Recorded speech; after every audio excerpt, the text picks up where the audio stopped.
सेठ था, उसकी एक लड़की थी, इकलौती लड़की, एक लड़का और एक लड़की। सेठ लड़की को बहुत चाहता था, हर बाप चाहता है लड़की को, चाहना ही चाहिए।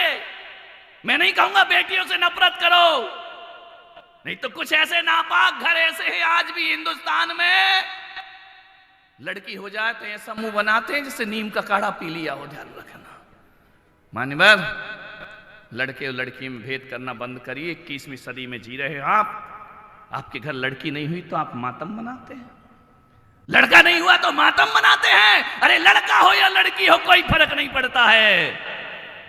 जो काम लड़के नहीं करते वो काम लड़कियां करके दिखाती हैं, लड़कियों से हो जाते हैं काम।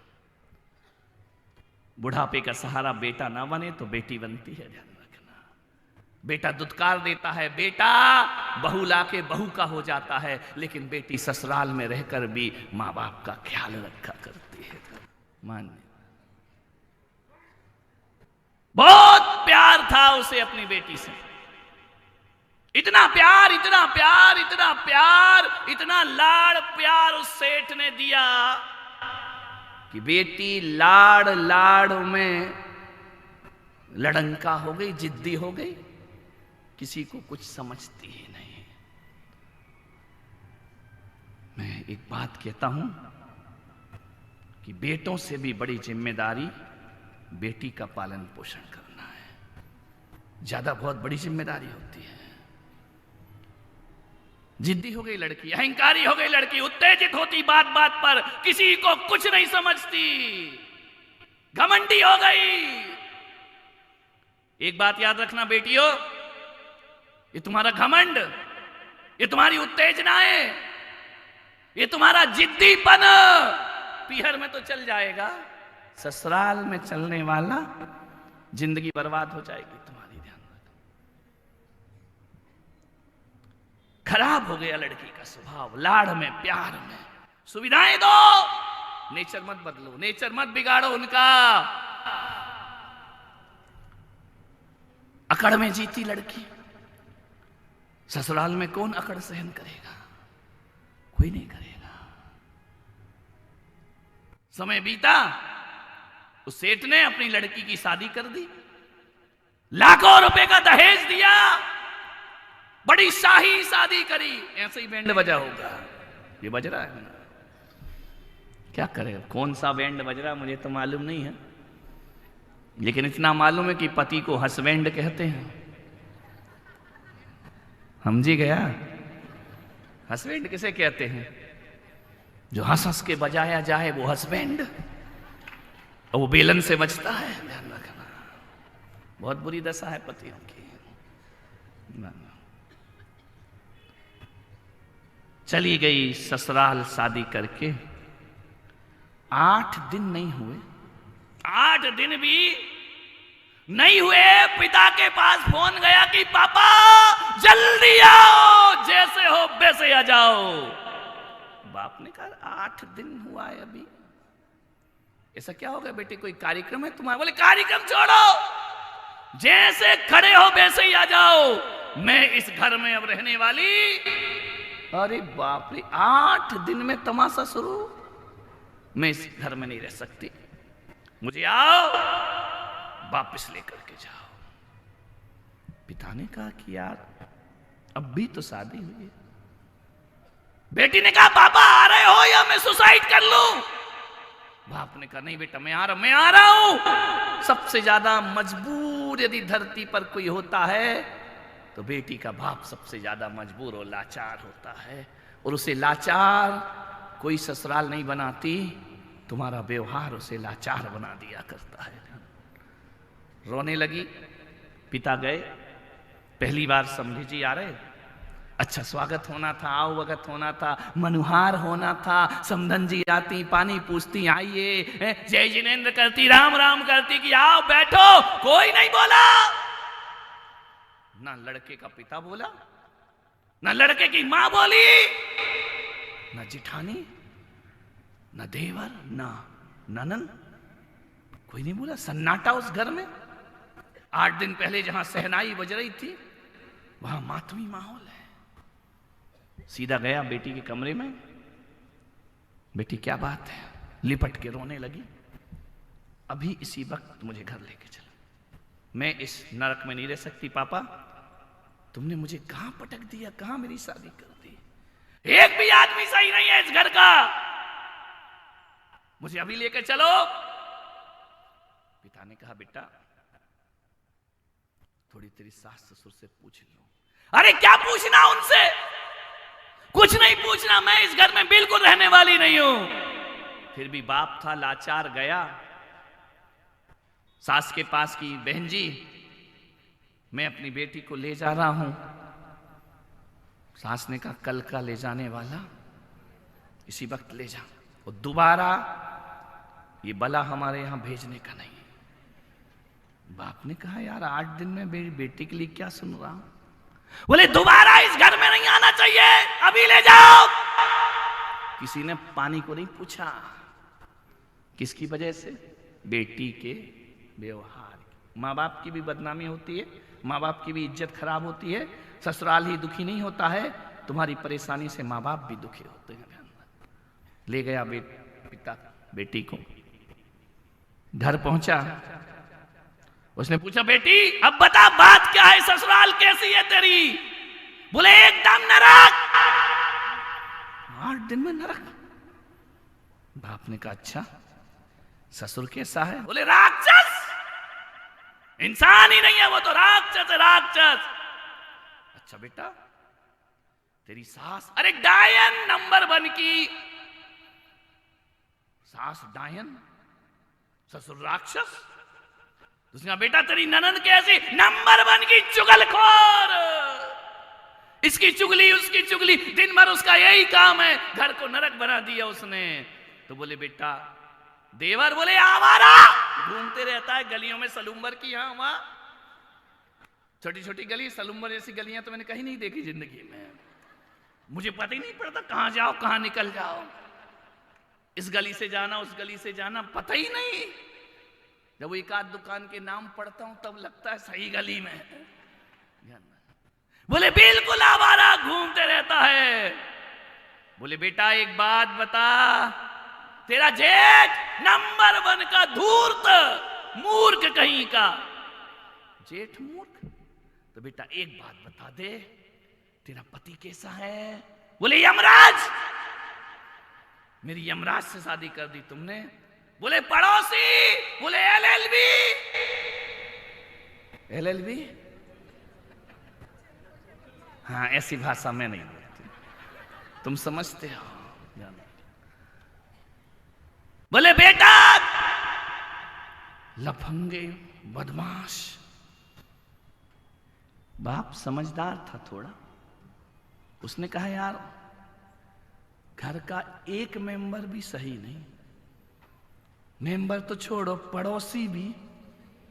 समझ गया कि गलती मेरी बेटी की है, उनकी कोई गलती नहीं है।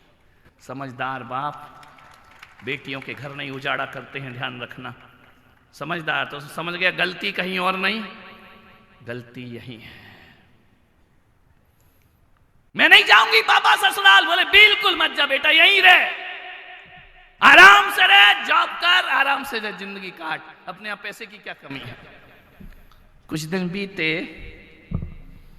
सच बताना ज्यादा दिन पीहर में रहो, 2-4-8 दिन तो ठीक है, गर्मी की छुट्टी ज्यादा जोर लगाओ तो महीने भर। उसके बाद क्या होता है, माँ बाप परेशान नहीं होते, पड़ोसी ज्यादा परेशान होता है, उसके पेट में दर्द होने लगता है। क्यों जा नहीं रही क्या? बेचारी मंदिर जाए, सहेलियां मिले, क्यों छोड़ छुट्टी हो गई क्या? अरे उसने कहा यार जीना हराम है। रिश्तेदार बोले क्यों ससुराल नहीं जाती, छोड़ दिया क्या, तलाक हो गया क्या? उसने कहा यार बड़ी परेशानी है, शादी में गई, सहेलियां मिली, ओ जीजा जी कैसे? उसने कहा मैं 5 फीट की नहीं दिख रही हूं, जीजा जी कैसे? बोली महीने भर से गई नहीं है, क्या चल रहा, चक्कर है क्या कुछ?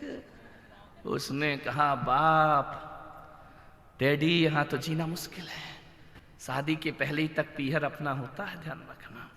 उसके बाद ज्यादा रहोगे तो ये जो आजू बाजू के हैं ना, ये जीने नहीं देंगे तुमको, ध्यान रखना। इतना मजा आता है लोगों को दूसरों की बर्बादियों में। पूछेंगे और ये अम्मा है तो पूछो ही मत, मंदिर गई पूजा करने, जय जय नाथ परम गुरु हो, इधर आ, वो फलाने की लड़की। अरे तुझे क्या प्रॉब्लम है यार, बाप को दिक्कत नहीं, तुझे परेशानी हो रही है। छोड़ दिया, हमें मालूम था तो तूने पहले क्यों नहीं बताया? अम्माएं भी कोई कम नहीं है। मंदिर में जो पुराण चलता है ना, बुढ़िया पुराण, पद्म पुराण नहीं पढ़ती, आदि पुराण नहीं, बुढ़िया पुराण खुला है, कथा दूसरी चल रही है। उसका कैसा हुआ, अरे हीरा सा लड़का कौड़ियों में बेच दिया। अरे तेरे पास कौन सा पैसा आ रहा था भाई? लेकिन अम्माओं को बहुत मजा आता है। एक दिन वो उदास झरोखे में बैठी, पिता ने कहा बेटी क्या दिक्कत है? पापा बोले यहां तो और परेशानी हो रही है।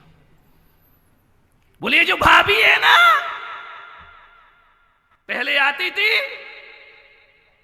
दीदी क्या खाओगी, क्या? अब तो कहती है बना, अब तो तू जाने वाली नहीं, चाय बना, अब तो तू यहीं रहेगी ना, काय की आओ भगत, काय का स्वागत। उसने कहा भाभी भी, वो भैया तो और बेईमान निकल गया, और ससुराल भी बेईमान और अपनी दशा खराब कर ली। ध्यान रखना, ये भैया भी आजकल जोरू का, क्या बात है, कितने जल्दी बोल दिया तुमने, मान्यवर। पिता ने कहा बेटा मैं तेरी परेशानी समझता हूं, हमारे सलुम्बर में एक महाराज आए हैं, चल मैं तुझे उससे मिलाता हूं। बोले महाराज क्या करेंगे, मेरे नहीं जाना महाराज के पास। बोले तू मत जा, मैं पूछ के आता हूं इस समस्या का समाधान। बोले महाराज तो खुद ही कुंवार है, वो क्या खाक समाधान करेंगे? बोले नहीं बेटा फिर भी पूछे आता हूं, क्या दिक्कत? आया, दर्शन किया, आशीर्वाद लिया, घर गया। बोले बेटी अब तेरे दुख भरे दिन गए। क्या हुआ? बोले महाराज ने एक मंत्र दिया है, उनको उठा दो भैया। दादाजी उठो, सांस ले रहे हो, नहीं तो अभी लफड़ा हो जाए, पुलिस वाले भी बैठे, मेरे प्रवचनों पर बैन लग जाएगा। आगे बैठ के आराम से सो रहे हो, घर की कहानी खुद ही बता रहे हो। मान्यवर से निवेदन है, उसने कहा कि समाधान हो गया बेटी, तेरे बुरे दिन गए। बोले क्या? बोले संत ने मुझे एक मंत्र दिया है। मंत्र दिया? बोले हाँ क्या दिया है? बोले बस बेटा मैं मंत्र, अरे बेटा तुझे कुछ नहीं करना है, मंत्र मैं जपूंगा, इस चौमासे में घर में जाकर ससुराल में किसी को जवाब नहीं देगी, चुप रहेगी, है ना, जवाब नहीं देना बड़ों से। तो बोले पापा वहीं जाना पड़ेगा। अरे बेटा कुछ दिन बाद यदि तुझे हुकूमत मिल जाए, घर की चाबी मिल जाए, अरे पापा फिर तो मजा आ गया। बहू को चाबी तो चाहिए, हुकूमत चाहिए, बहू चाहती इस घर में मेरा राज रहे। तो बोले पापा मिल जाएगी चाबी? बोले हाँ। बोले सब मेरे दास हो जाएंगे? अरे बोले बेटा आगे पीछे घूमेंगे, बोल जाना है ससुराल। बोले पापा 4 महीने तो बहुत होते हैं। बोले बेटा इतना तो करना पड़ेगा, पूरी 40 साल यदि सही जीना है तो 4 महीने साधना तो करना पड़ेगी। पिता गया ससुराल, ले गया बेटी को, पूरा वही माहौल। सास ने कहा फिर आ गई कलमुही, इतने दिन नहीं थी तो बड़ी शांति थी, मैंने कहा था ना इसको लेके मत आना। ससुर बेटी के बाप ने, अम्मा जी बहन जी थोड़ा मौका दो, मेरी बच्ची को सुधर जाएगी, चलो दे देते हैं मौका। पिता छोड़ के आ गया, 4 बजे उठी, किचन में गई, 4 बजे 8 बजे उठने वाली, रसोई में गई, खड़बड़। अम्मा ने कहा अपनी बेटी से कि देख तो रही ये किचन में कौन है, किसके बर्तन की आवाज, कोई बिल्ली इल्ली घुसी है क्या? कान में शब्द पड़ गए बिल्ली। उसने कहा कुछ कारण है, नहीं तो बताती है बिल्ली तुझे, लेकिन अभी अपने को बोलना नहीं है, चुप रहना है। नाश्ता बनाया, चाय बनाई 5-6 बजे और कहा अम्मा जी नाश्ता कर लीजिए। उसने कहा यार नाश्ता कर लो, कौन सी वही वाली है कि बदल गई है? नाश्ता, ये तो 8 बजे सो के उठती थी, 9 बजे। ससुर जी को चाय देने गई, पैर से ठोकर लगी, एक प्याला फूट गया। ससुर ने कहा अंधी है क्या, अंधी दिखता नहीं है, प्याला फोड़ के रख दिया। उसने कहा ससुर जी मन ही मन, यदि 4 महीने की साधना नहीं होती ना तो दूसरा प्याला तेरे सिर पे फूटता, लेकिन अभी मैं क्या कर सकती हूं। उसने कहा पिताजी क्षमा करना, गलती हो गई, कल से देख के चलूंगा। ससुर ने कहा यार ये कौन सी भाषा बोल रही है, ये तो 1 की 4 सुनाती थी। दिन बीते, सप्ताह बीते, भोजन बनाने लगी, नाश्ता बनाने लगी, चाय बनाने लगी, सारा काम करने लगी, मंदिर जाने लगी। सास ने कहा ये चेंज तो नहीं कर दी, एक शकल की 2 तो नहीं थी, सीता गीता, ये इतनी चेंज कैसे हो, इतनी चेंज? उसने कहा चुप रहे बुढ़िया, कितनी चेंज मैं 4 महीने बाद बताऊंगी तुझे, अभी तो मेरे बाप ने और महाराज ने मजबूर किया है मुझे। 15 दिन बीते, सास ने कहा मेरी बहू, मेरी बेटी। उसने कहा बेटी? बोले हाँ बेटी बेटी कहती, चाबी तो देती नहीं है। ससुर जी बेटा बेटा कहने लगे। शाम को जब लौटते दुकान से तो बहू के लिए मथुरा वाड़े पेड़े लेकर के आते। ससुरों से निवेदन है, घर में इज्जत चाहिए तो खाली हाथ घरों में मत जाया करो, शाम को बहू के लिए कुछ ले आया करो। अरे मिठाई ले आओ, पान ले आओ, जो खाए ले बेटा ले, ध्यान रख कुछ लाओगे तो बहू इंतजार करेगी, कुछ नहीं खाली हाथ जाओगे तो काय का इंतजार, बुढ़ा फिर आ गया खांसते हुए, ध्यान रखना। कुछ ना कुछ रोज ले जाओ, बेटा ये खा ले, बेटा ये पहन ले, बेटा ये कर ले, इतना प्यार करेगी बहू, इतना प्यार। लेकिन तुम ऐसे हो कि खुद खाते हो, मुंह पहुंच के चले आते हो, ध्यान रखना। तो तुमसे भी निवेदन है, हरिद्वार जाओ, ऋषभ देव जाओ, शिखर जी जाओ, कुछ सामान लेकर आओ या ना लाओ, बहू के लिए एक साड़ी जरूर लेकर आया करो, ध्यान रखना। चप्पलें भले नहीं लाओ, ना जाने किस मूड में हो, ध्यान रखना। कुछ ना कुछ लेकर, बेटी को भूल जाओ, घर को भूल जाओ, लेकिन बहू के लिए कुछ ना कुछ लेकर। देखो रिश्ते दोनों तरफ से संभाले जाते, एक तरफ से नहीं, बहू ही सही हो जाए। सासुएं भी कम नहीं है, ध्यान रखना।